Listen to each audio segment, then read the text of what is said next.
Welcome, guys. Well, first, thank you for coming. This is a Sam Roberts show, SiriusXM Front Row with the cast of Monarch, Legacy of Monsters, Season 2 on Apple TV. We've got Kurt Russell. We've got Wyatt Russell. We've got Mari Yamamoto.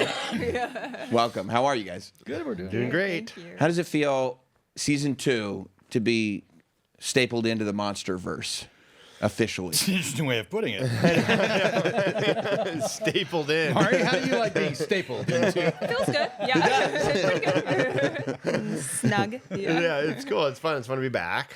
It was fun to get to do it again, for me, specifically with Mari and Anders, to like have when you have a relationship with people before you go and do it again, it makes it much easier and more and more fun in a lot of ways. Not that season 1 wasn't a blast, but Yeah. Mm-hmm. Were you guys monster movie fans at all growing up or getting into this project or anything like that? Not really, and still I'm not. That's why we do it. That's why we do it. We wanted to present something in a very different manner, and I think that's what people hooked onto. It's presented it's a great what if. What if this actually really happened, as opposed to monster MMA, that world, which is fantasy world and fun. But instead of that, we've combined fantasy with reality and said, what if you had that? What if you, Sam, looked out that window one morning and said, what in the hell am I looking at here? And it has to be dealt with. Yes. And it's getting worse. And that's what the people in this show are having to do. were you a fan? I mean, I'm a Godzilla fan. I'm from Japan, and I grew up with the image of Godzilla everywhere, and we'd sing the theme song, the original theme song, whenever you were making fun of someone or something scary, you sing it, and it's just so much like a part of our cultural identity in a way. So for me, it's so exciting to get to be in that world and also play a woman from the 50s when the original Godzilla was, came out. And so, yeah, it's incredible. You've never sang the original theme song on set? On set? Yeah. Nobody's just to get everybody in the spirit? I guess I should have. I should have done that. I Yeah. didn't know there was an I'm in my original head theme song. working on one with GODZILLLIA. That one, not that one. No. I should have done that. Next season, I'll do that. Yeah. I mean, to your credit, I was also at a loss when she said the Godzilla theme. I was like, I had no idea. So see, it's a Japanese thing. Yeah, we feel so close to it. So yeah. Have you heard from people that you grew up with or knew from your past? They're like, yeah, we used to sit around and sing the Godzilla theme. And look at you now. I mean, we don't even have to talk about it because it's the norm, You know. Yeah. If you know, you know. Yeah. Yeah. That's fantastic. I think it's also very interesting with all of you here that as much acting as you've done, you've also kind of dabbled in other careers, whether it's athletics or journalism. Like Mari, your kind of road to getting to acting is fairly atypical. In the sense that so. I mean, you studied acting. I did. But you were a journalist before. Yeah, I started my career in writing for a magazine that I was obsessed with, and I was sleeping under desks. The publishing industry in Japan is kind of crazy. So you don't go home, you sleep under the desk, and you get yelled at. I called my editor-in-chief the devil wears Rolex because he would throw pens at me and being like, you can't even do this, you piece of whatever, So I'm tough because I kind of came up in that, but then amidst that I found acting. I saw Sandra on Grey's Anatomy, and I was like, Asian people can do this in America, and I just thought I wanted to study it. So I came here, studied, and then kind of started going back and forth between the US and Japan, and I found myself writing for the Daily Beast in Japan, which led to this whole I went back to the writing of it because I really cared about writing about what was happening in Japan at the time and everything. And then that led to me in the writer's room for TV, on a journalism show about journalism, Tokyo Vice. And then that led me kind of back into this world of, TV film, and I started acting more in TV film again, and now I like to do both. I write scripts and I also act in them, and it's the best time. Yeah, that's pretty remarkable. Was acting something that you, even as you were pursuing this journalism career, had in the back of your head, or had you kind of given up on it? Acting, well, I loved it, but as cheesy as it sounds, to me, there's a through line in both of it, because it's like, okay, so cheesy, but like the pursuit of the truth, because in journalism, you're like collecting facts and building a story. And then in acting, you're sort of like trying to figure out the truth of a character in that each moment. So then you tell the story. So in my mind, I'm doing the same thing, whichever medium I'm, in. So I really enjoy that. So yeah. Yeah, it almost becomes all some form of storytelling, but from a human perspective. At the end of the day, yeah. And Wyatt, you were a hockey player for a long time. Yeah, much less interesting. It's so interesting. Right now is a good time to be a hockey I got player. my head bashed in, and then I forgot who I was, and then I became a hockey player. Yeah, no, I started when I was very young, and that was what I felt like I was called to do when I was like very young, like 4 and 5 years old. It just was something that I think every hockey player, most people in any sport, whether it's skiing, that's my son's doing that now, or baseball or whatever it is, calls to you in a way where you fall in love with that thing. It's the first thing you fall in love with. It's not your parents. Usually when you're a child, which I don't think many people understand, when you fall in love with something like a sport like that, it really is the first thing you love that's not your family. It's before you reach puberty and know what that even feels like for, partnering with somebody. So that for me was my life. And we moved to Vancouver when I was 15 to play hockey, and I played there for a while, and then I moved around a lot as you move leagues, and it just became your life, and taught me everything that I know about how to work hard, and it really shaped who I was as a person. And a lot of that has carried over into my career for sure. And it's this, you can take the boy out of hockey, you can't take the hockey out of the boy, and that's like I think very true for most hockey players. And so I do bring a lot of that work ethic, I would say, to my film career, although they're very different things. But yeah. At what point did you realize, like, oh, this acting thing, number one, I'm enjoying it, and number two, I'm good at it. This is what I'm kind of called to do. I still don't feel like it's what I'm called to do, to be honest. It's something that I knew at a young age that I could be good at, because of the things that I saw. That's the benefit of having parents that are in the industry. You go and you see it happen, and you're like, oh, okay. Well, you see how the sausage is made. It doesn't have that like feeling of when you're on set for the first time, you're not nervous. It's that those things, those are the advantages. And so the feeling of like, okay, I think I could be good at this, that came before I stopped playing hockey. And so when I stopped playing hockey and couldn't play hockey anymore, it became something where I was like, I wonder if my skills in hockey could translate to this well, because I didn't know what else this hockey skills could translate to. I didn't think about acting at all ever. Yeah. And I had done it for friends who were filmmakers or trying to be filmmakers, do some short films. And so the way I got into it was I got hurt. An agent called because I was in a movie called High School that my partner and friend John Stahlberg directed as a favor, and he was like, "You're not represented by anybody," and I was like, "I'm represented by TSC Sports," and they're like, "I'm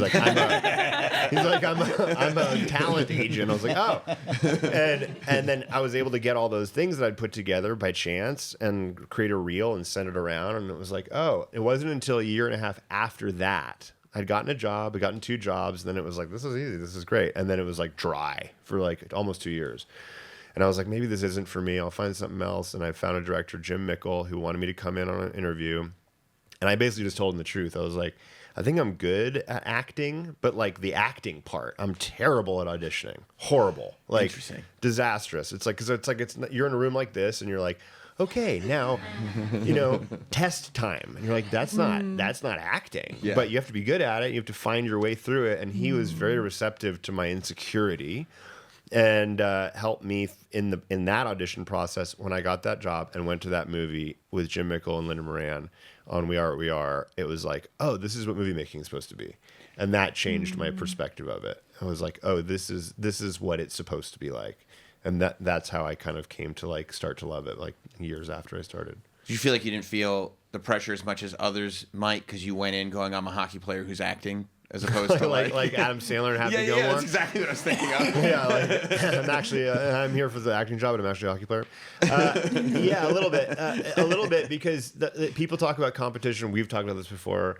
People talk about competition and like acting is competitive and like it's a competitive world, and I'm like, sorry to tell you, but it's not. It's actually a very collaborative world where in a hockey rink you walk into a visiting arena and like there's 10,000 people that like won't be sad if you break your leg.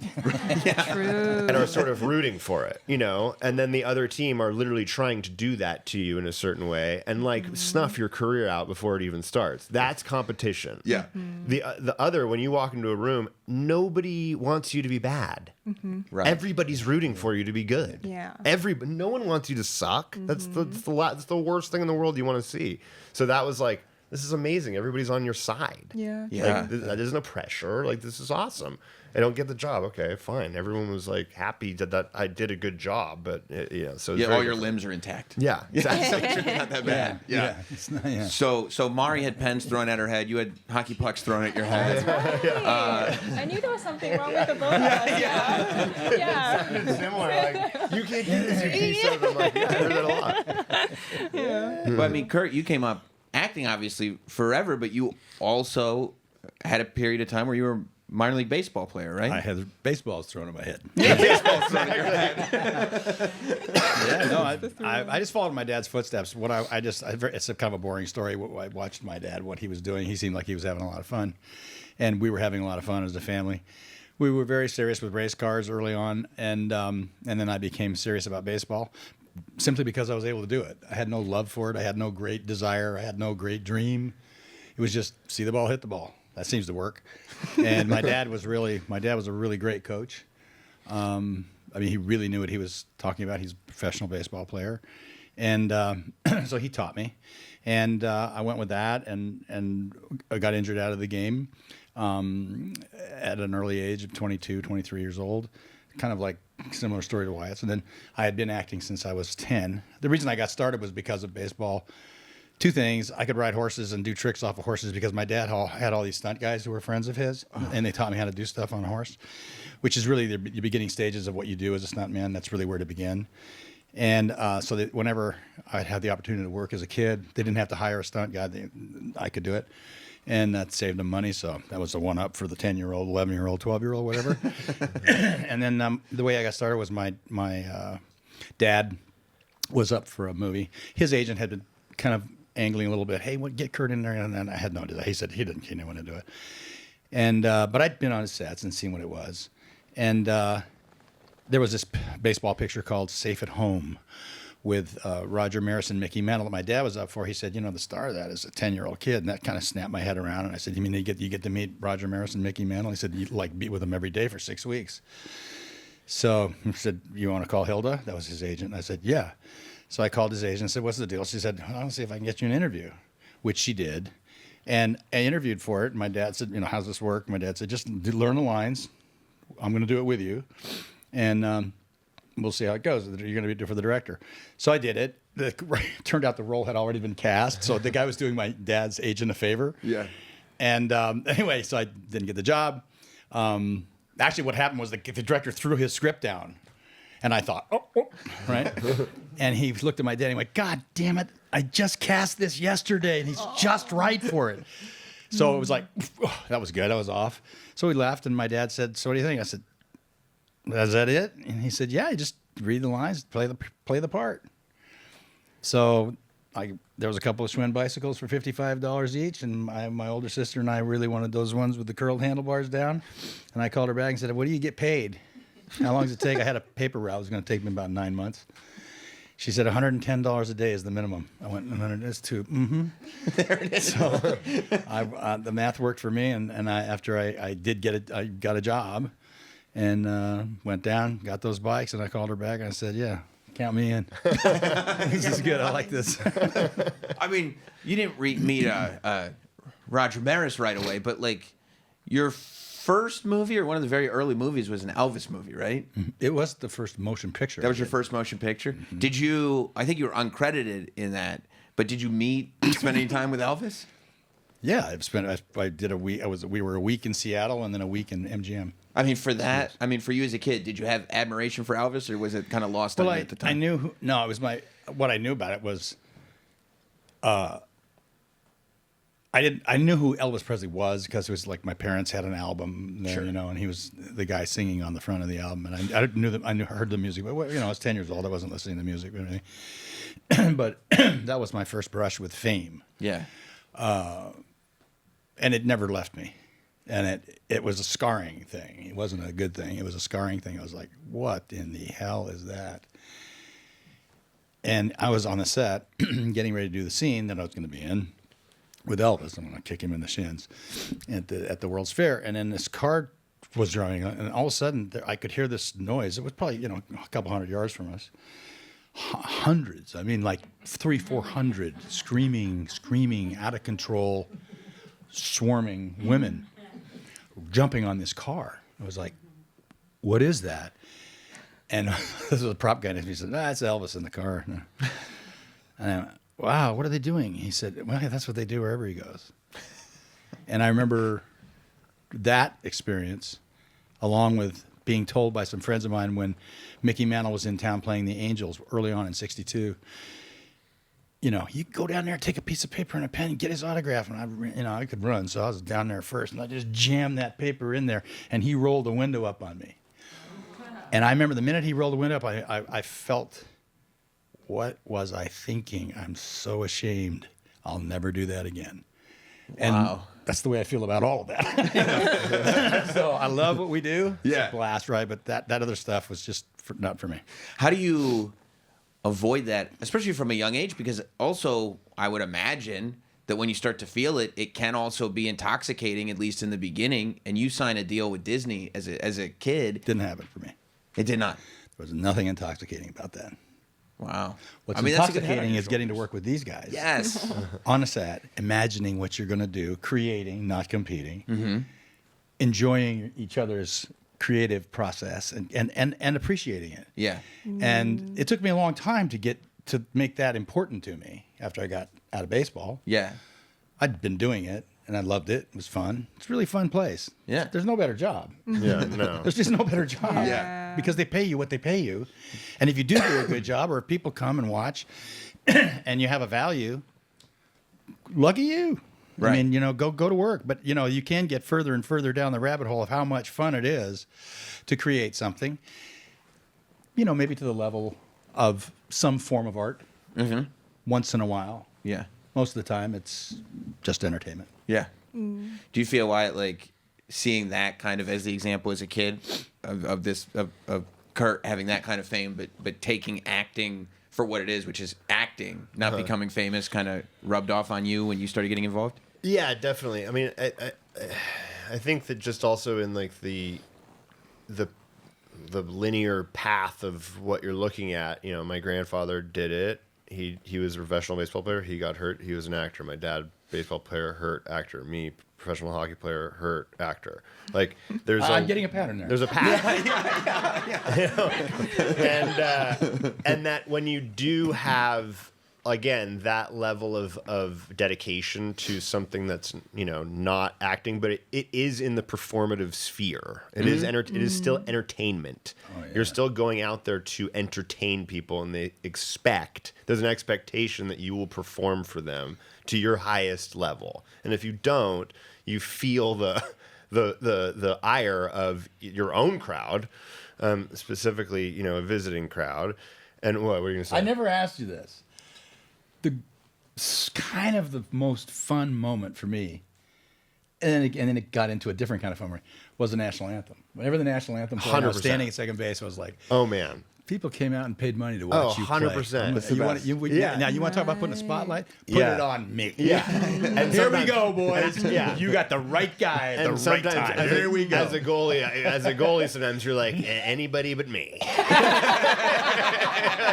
Put the spotlight on it, but we're playing the game anyway. Okay, here we go. But you do have those. So those feelings exist very, very deeply, and it's such a strong drug. You know, it really is a drug. It's hard to get off of it. I'd still be playing hockey in like Norway somewhere if somebody would have given me a contract and I would have gotten hurt. It would have not been the best thing for my life, but you just very hard to get off of because of those moments. They're very singular. They're so finite. They're like here 1 second and gone. Like once you win, we won. You know, we won regional championships in British Columbia, and it was like there, boom, gone. And then the second it's over, you're like on the down. You know, like these guys that just won the gold medal. It's like it's such a high, and then there's this unbelievable low that comes, and you're like, I need that drug again. And with acting, what I didn't understand was like in the beginning was like, you're not gonna get that, dude. Like you're not getting that moment. So like give that up. Like put the drugs away because that drug isn't gonna be there anymore. The second that I was able to feel like some comfort in fulfillment of doing art as entertainment, as like working with like people like Mari and Anders and my dad and all the people that I've gotten to work with. There's a fulfillment to that you don't get from playing sports. That like, you know, sports is like a void. It's like a hole that like you cannot keep filling enough until you can't fill it with enough wins. And yet it's also there forever. And it's there forever. It's more visible than any game you ever played. Yes. And film, acting. So like, and it's like, so every moment you go in, it actually became much more fulfilling because everything you're doing, every moment that's getting put on camera, like you just said, it's there forever. It's not like a thing that happened that like maybe somebody will watch and it, like most videos of my hockey games are gone, you know, like nobody will ever know that. Oh, they aren't. I have them.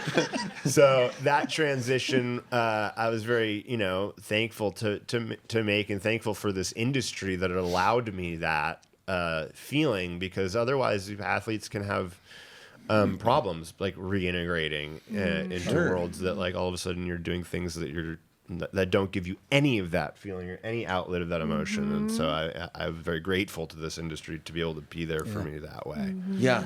I guess you do have to like come to recognize what the overall effect of this is. And like you said, you're not going to feel in the moment maybe that you're performing. And you might not even feel it until years later when somebody is truly affected by this, or when season 2 of a show comes on and this reinterest comes in season 1 and all of a sudden, you know, the fan base kind of comes together for this thing that you guys worked on in the beginning, like years ago at this point, right? It was interesting hearing you, Mari, talk about that and coming from journalism, because when you write something about something, you know that's going to, you know, they refer to things from 200 years ago that's written, official, whatever, right? There's a certain sense of responsibility, I guess, that you feel came with that. When you write something? Yes. I would say so, but at the same time, I feel like us three, a lot in the show, were pitching for our characters a lot. I felt like it was a constant sort of, you get the script and, you know, you kind of think, well, would they really do that? And I think there was a lot of like pitching amongst us and like discussions amongst us to. And I want to add this one thing, like, you know, related to what you were saying, Kurt, like, he says it's the best job in the world, and he's the most excited person to be on set. Like, it's amazing. Like, It's like a baby with a rag getting thrown on his head in cold water. No, but like, you're the most again, excited, you know, and you're always like, we're the luckiest people in the world, we get to do this. And, you know, so that kind of really excites all of us, like being around. I don't know how it was with you working with your dad, but like, you know, Same. it's just amazing. And But the responsibility that you have as the journalist. right. So I feel that responsibility as an actor. Yeah. Like if it doesn't work, I don't. That's the other thing I learned from baseball. It's like because of my dad. If it doesn't work, it's a failure. Yeah. I always look to myself. Period. Flat out. Don't look anywhere else. My dad used to say, "You lose a baseball game, I don't want to hear you talk about what he didn't do or he didn't." I guarantee you, I'll find 5 things that you could have done that would have changed the course of that game. That's true for us. Yeah, like you have to deliver whatever you're gotta work. given, like whatever material you're given, you have to make it the best that you can, and also like the best that there ever, like, you know, is, if you can. I mean, like, who's to judge? But like, that's what you're striving for constantly. Which is so lucky. You know, I remember meeting Mari the first time in LA. Chemistry read? 3 years ago, yeah, when we did a chemistry read, and it's like, You're looking for somebody who can embody the idea of what the show needs to be, which is like, it's not just a monster show where you go like watch the monsters fight. Right. You know, it has like, there's depth to it. And it's like, you have to get somebody who understands that on a level that's like going to be additive, like super smart ideas, be able to play all of those things. And when I met Mari, I was like, "This, you found her. Like, this is it. Like, you got her. Like, this is the person." And we're so lucky to be able to have a cast full of those people who are constantly fighting for those things, even though sometimes it can come up. You can come up against it where you're like, "But I feel like it's like this," and you're going to be met with. You know, but I feel like it's like this, and instead of it just being like, "Oh, whatever, they're monsters, okay, whatever." No, we just It's a really weird go to the thing. mat. Yeah, you go to the thing mat. that I never asked you. I've never asked you, but I experienced it. I told Mari, this is very rare for me. Maybe not for other actors, but for me it was. Listening to Wyatt say that about Mari, I found that working with Mari, there's this weird thing to me.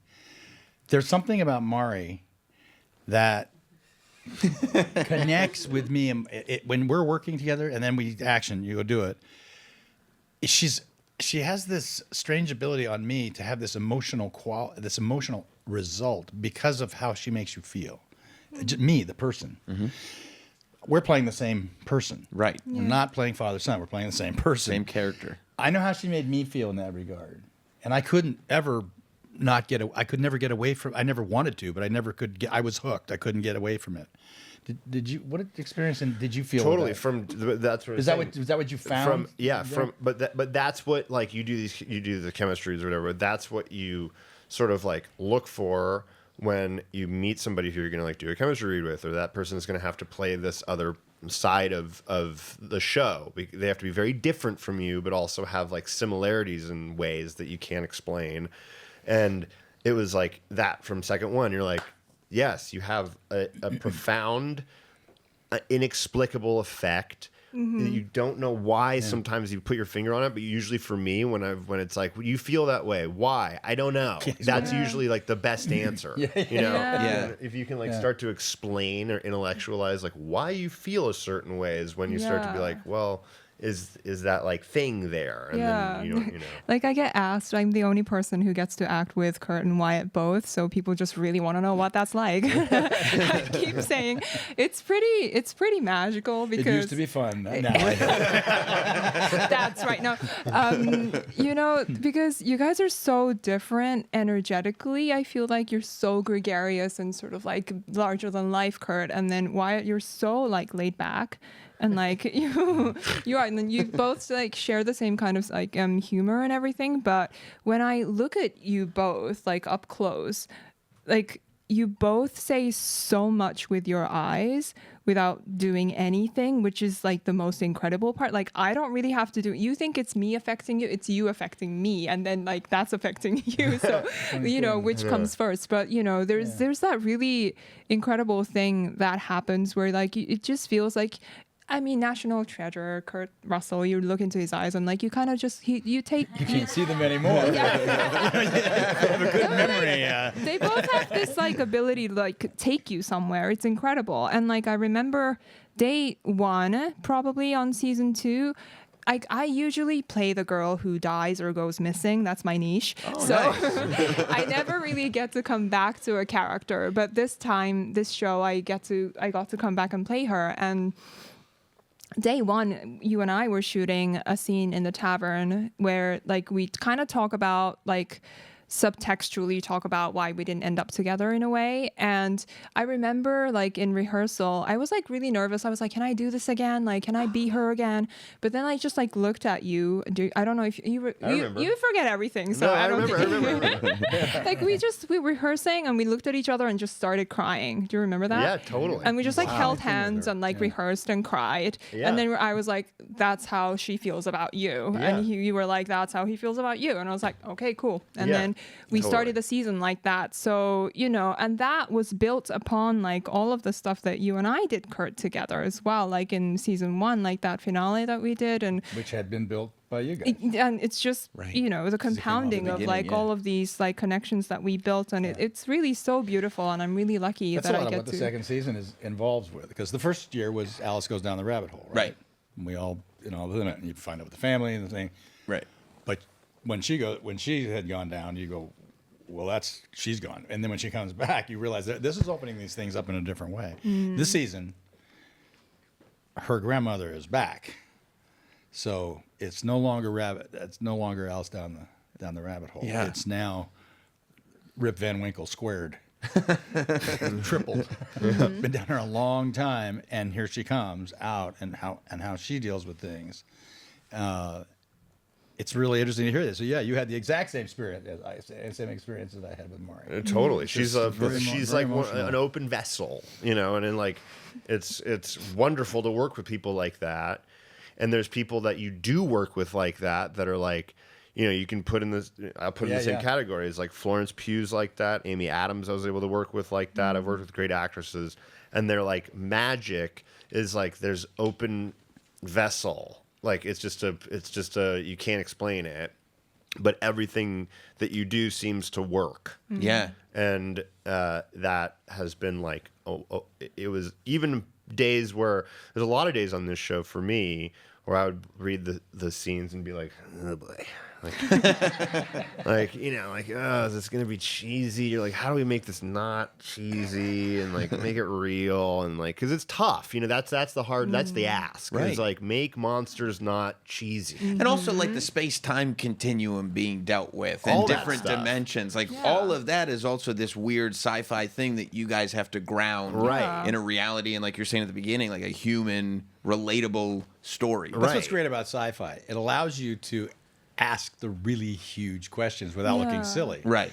But when you're dealing with something that we have a tendency as audience to kind of like look at as you get older, especially as silly, rather than whatever it is when you're a younger person, a kid up to say 11, 12, there's a magnificence to the monsters. But what's fun about this show is saying, okay, we take that for granted. But what if they were here? Right. Yeah. What would you do? Yeah. You know, you do have that feeling of safety as an audience to watch this show, but it's not safe for the people in it. Right. Right. Right. And that's what we strive for, I think it's fair to say. And this year, they're worse. They're bigger. They're badder. And there's a new boy. There's in also town. this amazing thing that happened this year specifically, because one of my things always would be like, and it works out. I'll explain it because it works out perfectly when I watch the show. Yeah. There's a lot of times where I'd be like, "You're just gonna sit there with the camera and like take the photo, like it's gonna kill you." Like, and then I was like, "Okay, well, I guess we're just gonna do that." And like, I'll, you know, but I'd always be fighting for like, how do we get out of this situation? Well, that's just me being, you know, myopic on the day, and then realizing when you watch it, you're like, oh, we're playing our characters exactly, because when you see Mari you know, obsessed with the monsters, you're like, yeah, like of course she'd be like, she's not even thinking about death. Yes. Yeah, You know, this is yes. her moment. Right. You know? Yeah. And like Lee is thinking about like, how do we not die? Right. You know, Right. like, Not and that's entertained where my by brain this. is when I'm reading the script, and like it comes through, and you're that's like, why she oh, needs it's great. you, and you know, and it's you need, amazing. and part of what I loved about this season, at least the things that I got to do with Mari and Andre specifically, was explore the needing each other aspect. Yeah. Of like Lee questioning, why do I need to be here? Like, you guys got this. Like, look where we are. You guys got funding. Like, I don't need, who am I? Right. And then realizing that he does need them. And that like And vice going versa. and going back to them in that scene. That was probably my favorite part of doing this season. When you started doing the show, Mari, like you're tasked with developing a chemistry with a character that you kind of have to maintain between two different actors. Right. Was that something that you were kind of conscious of the entire time? Was there a strategy to making that connection be similar for the audience? Because as an audience, you know, if we're completely taking ourselves out of it, we recognize these are two different actors. It's a father and son. But Right. when for that suspension of disbelief to be there, Right. we have to believe that your character is connected to this character, Yeah. although it's two different human beings. Right. I mean, they did so much work to sort of like bring this, like, bring this character to life and to have a through line. So, for me, I didn't really think about. I don't think chemistry is something you think about, is it? It's just like Right. there. And like I was saying earlier, they just have so much. They give you so much. So there wasn't something like I needed to work for, but I think whatever differences there are, it actually helps because for Keiko, she's seeing this man. She hasn't seen him in basically 60 years. And so the key to the scene where Kurt's character, well, like Kurt and I, like meet on screen for the first time, actually, the searching element was really key in, figuring out what that moment is, because it's like, it's that person that's in front of you. And you know it is, but you don't quite recognize him. So then you search for him. So you're looking for the similarities. And then once you look into each other's eyes, like we have that thing like already. So it actually kind of worked in my favor, I think, or for the character, because she's also trying to find an anchor in him in this modern day timeline, basically. So That's yeah. why that scene at the end of one. That's why I don't hide things. I was livid about the way it was written. It was like a long weekend had gone by, Right. and she saw him 3 weeks ago. He's about to show up like this when he looked like that. Right. That has two sides to it. One is what, and the other side is I don't know how to do anything other than just apologize for what happened. Yeah. I look like this now. I was like, sorry. That's a weird thing. Yeah, for sure. This season, I will say this as a teaser. That question you asked, Mari, and listening to her answer is answered. It's Wow. culminated. Yeah. It's Wow. because I won't tell you what it is, but you will know when you see it. That's awesome. There's a moment where the science fiction aspect of what has been given to you over 10 shows culminates. Yeah. That's great. That's great. When you were talking about sci-fi and making it so that, okay, you can accept a reality, take it for granted, and then the audience can go on the ride, it brought me, first thing I thought of, it brought me back, Wyatt, your episode of Black Mirror. I'm obsessed with the show. I love the show. But that episode is always one of the ones that stick out for me. It is so stay up at night. You can't watch it before you go to bed. It's just like I'm so disturbed by it. But it's that scene because I think whether people think about it or not, the most terrifying thing that could ever happen is that your brain fails, right? That your brain fails on you, and now this thing becomes a separate thing. Right. And you shooting that scene where in real time we're watching this person who's witnessing their brain quickly evaporating and falling into I don't know who I am. And you're just going like, oh my God, there's no coming back from this. Yeah, totally. I mean, I how do you remember wrap that your head well. into something that's intense? It's intense. So I remember that very specifically because that's one of like, you have these moments in your career, I say, career when you look back on it, 17 years and you go, oh, there's specific moments where you're like, it's a put up or shut up moment time. And I walked in, read the scene. Dan Trachtenberg, amazing director and a great friend of mine, he was like, okay, so it's going to be a oneer. I was like, what? Like, you're going to shoot it all in one, like me, like going from I'm normal to losing my mind in one shot. And he's like, yeah. And I was like, okay, we have to rehearse it like 100 times. The camera moves, so I know exactly where to go, so that when I start going for it, it's all caught because I don't know how many times I can do it. It's like maybe we'll get 3, but I can't. I'm not a good enough actor to do it 12 times. I just can't. So we got it, and he was like, totally. So we like rehearsed it 1 million times. I was like, everybody's locked. because we're about to put, the nuclear code's about to get launched. And they were like, yeah. And I did it once. And it was that moment in my head right before it yelled action where I was like, well, everybody's going to find out if you're shitty or not right now. This is the moment. Yeah. Like, this is it. Like, you're either going to suck and blow it or it's going to be great. And there's no in between. Right. There was no, and so it was like, I'm going to go 110 3 times, and that's the end of the day because I won't have anything left. And we did it, and it turned out to be really great. And the other moments like that built. But yes, that moment for me has been very specific in my head. Is like that was a make it or break it moment in a way for me. Yeah, for sure. I saw. It's on YouTube somewhere, but it was one of the entertainment shows uploaded an old interview that they had done with you on the set of Tombstone in like 1993, and Wyatt, you as a little kid are on the set of Tombstone, which is, I mean, by the way, one of the greatest movies ever. Tombstone just rules.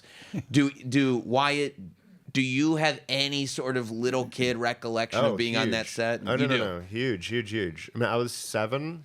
I think I was 6 or 7.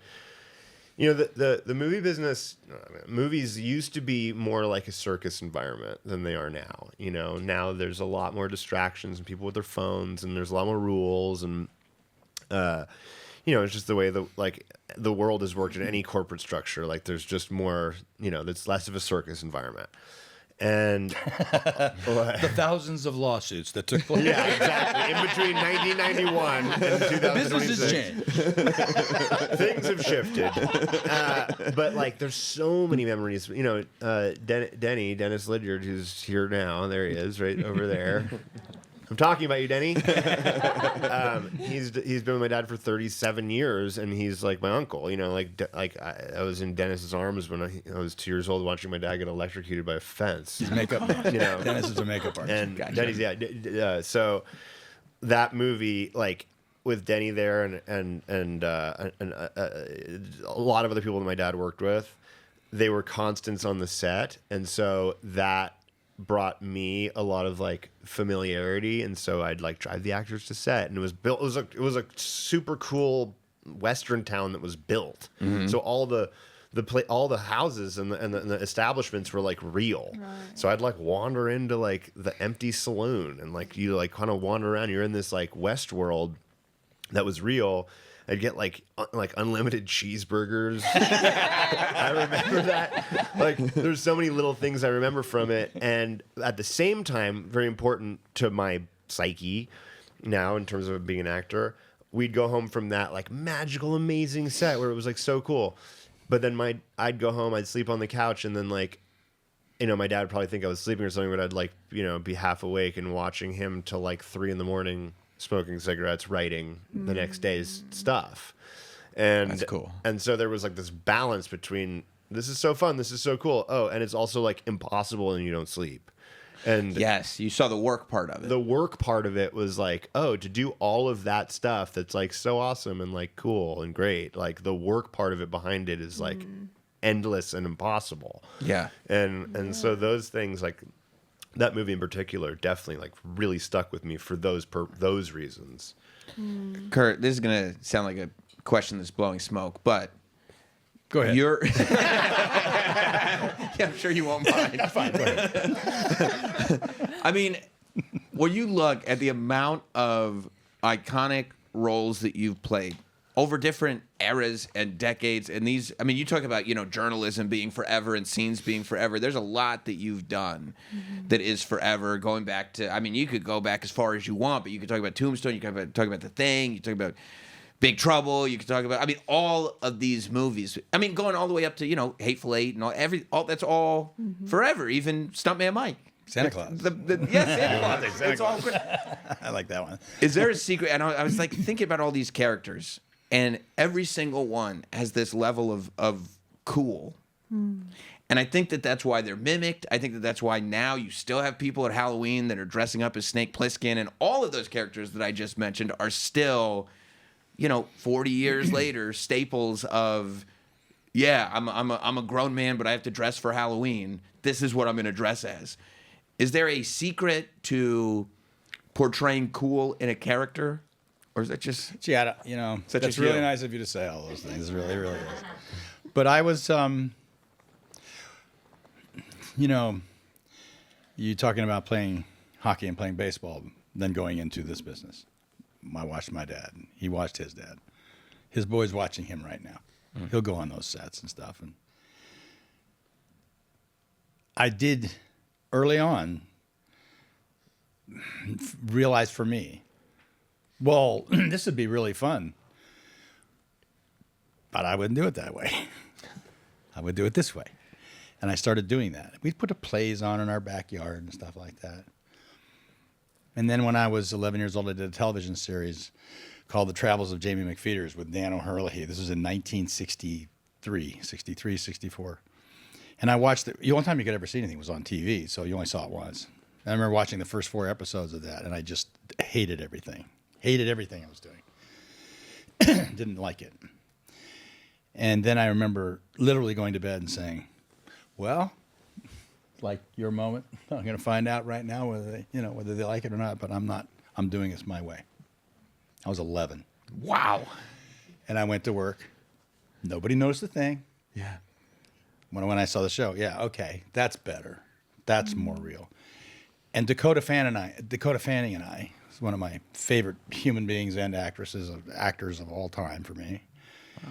Had this conversation. She said, what did you do? This is when she was 10.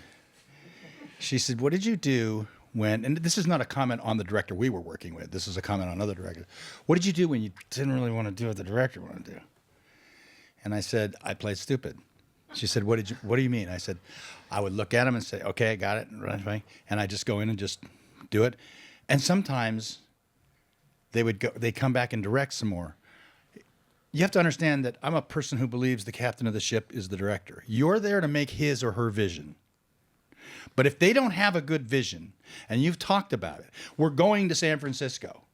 The fuck are we doing in San Jose? Right. Why did that happen? I could see that happening right around Fresno. And I wanted to go to San Francisco because you said we were going there. And then you just kind of let it drift over into San Jose. What are we doing here? Yeah. And when that happens, as a younger person, you have to be very, I think you have to be very careful. But then another time it happened for me was when I got cast as Elvis Presley to play Elvis Presley. I'd worked with him. I can imitate anybody if you give me 15 minutes. Just something my mom could do that we used to laugh about and do. You take little pieces of anybody and bring them to fruition. And I just said, well, okay, I'm doing this my way, no matter what. And I was really fortunate in that John Carpenter then was cast as the director. And his vision, I fit it. And we spoke the same language very quickly. And I got to do something my way. He got to do it his way, and it went together. And that changed my career. That was like...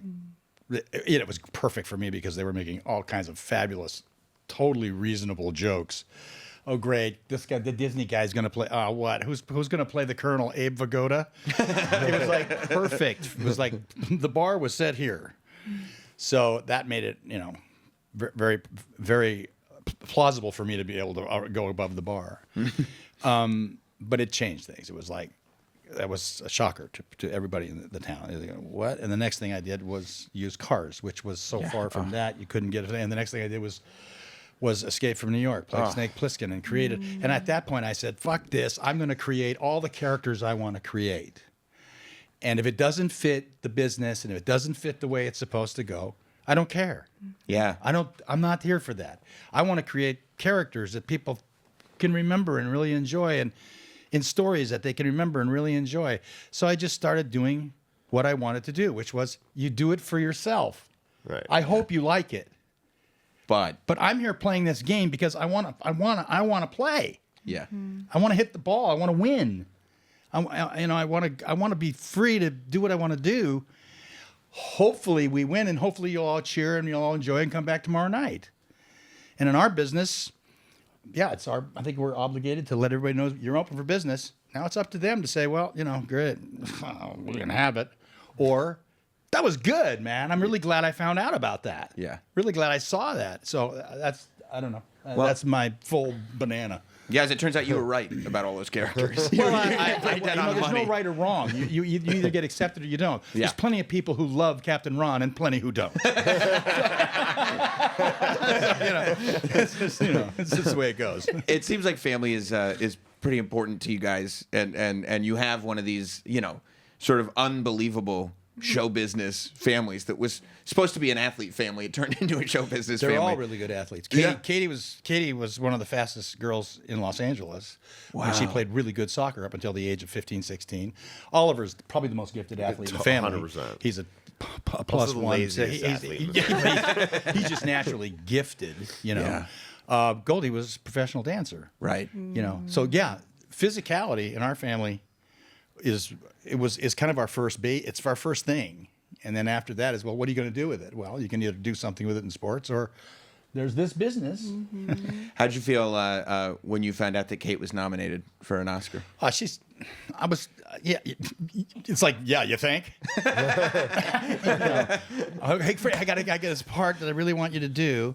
It's kind of a Midwestern woman. I don't want you to play it down to it like we often do in Hollywood. I just want you to invisibly sort of meld in there and get it. Oh, and by the way, it's a tribute thing she's doing. It's a tribute band, so you need to sing and really sing good. As a matter of fact, I need you to sing like Patsy Cline. Ask her. Degree of difficulty, 10. Yeah. She does it invisibly. That's what I loved about it. It just looks like she just puts on an old glove and an old shawl, and that's the person. She's fantastic. It's nice to be nominated. That's for sure. I think she's worthy of it. And a lot of people do. Just the stars have to align for that kind of a thing. I think. I don't know. Listen, awards are not my world. Mm-hmm. It's like I don't know anything about it. But I got more action dolls by 3 times than any other actor. It's like Tarantino said when I gave him an award for Jason Lee and I gave him an award for, which is really a cool award for it's a wardrobe people, designers or whatever. He got his award and he said, my movies are known for the way the characters look. Yeah, they're known for that. He said, I've never had a designer or a costume person even nominated. I don't think I've never certainly won anything for the award. He said, but we own Halloween. So I feel that way about it. I hope our family would be thrilled. Her mom, Goldie, is won an Academy Award, was nominated twice. Katie's now been nominated twice. That's an indication, obviously, of their great abilities. Mm-hmm. But this would be sweet if she could have one to be with her moms. I think that would be, first of all, it'd be historic. So it would be great. Yeah. I mean, while I have you here, I've always wondered, what was it like to interact with Walt Disney? He was really cool. I mean, I was 13, and he reminded me greatly of my grandfather. And a lot of cool stories. There's a lot of cool stories there. He was great. The number one story about kind of that fits a conversation that's quick is I was playing on an all-star team, 13 years old. We had an all-star team that was together for 3 years. And at the age of 15, we had the best 15-year-old ball club in the United States. And my dad was putting it together. And I had All-Star season All-Star games coming up. You know how long it's going to go because it's single elimination. But we were running for a regional championship, and I had to work. But the contract, my contract was on days of baseball games, he has to be out by 3:30. Well, it had never been tested. Now I had this All-Star game going on, and there was no way I could do this work and whatnot. My dad, who did not have the money to do this, we weren't wealthy people. He hired a helicopter to come land, and I would get in the air, that helicopter at 3:30, and I'd make it for the 5 o'clock game. So everybody's there. My mom is there. She's looking at me, and it's a close up on me, and I'm doing it. And my mom goes, 5 minutes, and I said, okay. And I'm looking. I said to the assistant, I said, I can only do it one more time, and then I have to go to my game. No answer. I looked at the director and I said, Mr. Tokar, I think his name was Norman Tokar, I have to go in 5 minutes. And Again, that was pressure. That was pressure. It's like, and then the whole crew's watching. Now, I can tell they're all rooting, but they want to see this because they heard the helicopter. And we did the scene, and I said, "Good night, guys. See you on Monday." And I just left. Didn't wait for cut, print, nothing. Done. Out. I'm playing baseball. Hope that's going to work. Go to the game. So play the game, and happen to knock in the winning run in the extra innings. Not bad. And Monday comes, and I'm on the set thing. The crew is like, "Yeah, love you," but it's like maybe not so much on the brass side. And on the set comes Walt Disney. He walks over, and he's walking up to me, and he's like, "Morning, Kurt." I said, "Morning, Mr. Disney." He said, "Rumor has it you got the game-winning hit." I said, "Yes, I did." He said, "Attaboy." That's who Walt Disney was. Wow. He knew who I was. Yeah. I think I can give you 1,000 Walt Disney stories. Yeah. He's an awesome, awesome human being. But he a deal's a deal. Yeah. On top of way to go, way to win the game. It mattered. Yeah. You know. That's awesome. Well, you guys are fantastic. And I'll tell you, like, I've done a bunch of these, and it is not only maybe the word's refreshing. This is the best one you've ever done. You guys also genuinely enjoy each other's company. Yeah. I can't tell you how many times the cast comes in and they're just all waiting for each to answer their own questions. You must have a good sense for like, oh boy, those two are good. So to see this, I think that all fans of the show will probably be very glad to see you guys interact and everything, and you've just been fabulous. Of course, Monarch, Legacy of Monsters, Season 2 is on Apple TV. It sounds like we're all going to enjoy it very, very much. You guys do a tremendous job with it, and I appreciate you guys being so generous with your time. Thank you. Thank you very much. Thanks, Appreciate it. Thank you. Thank you.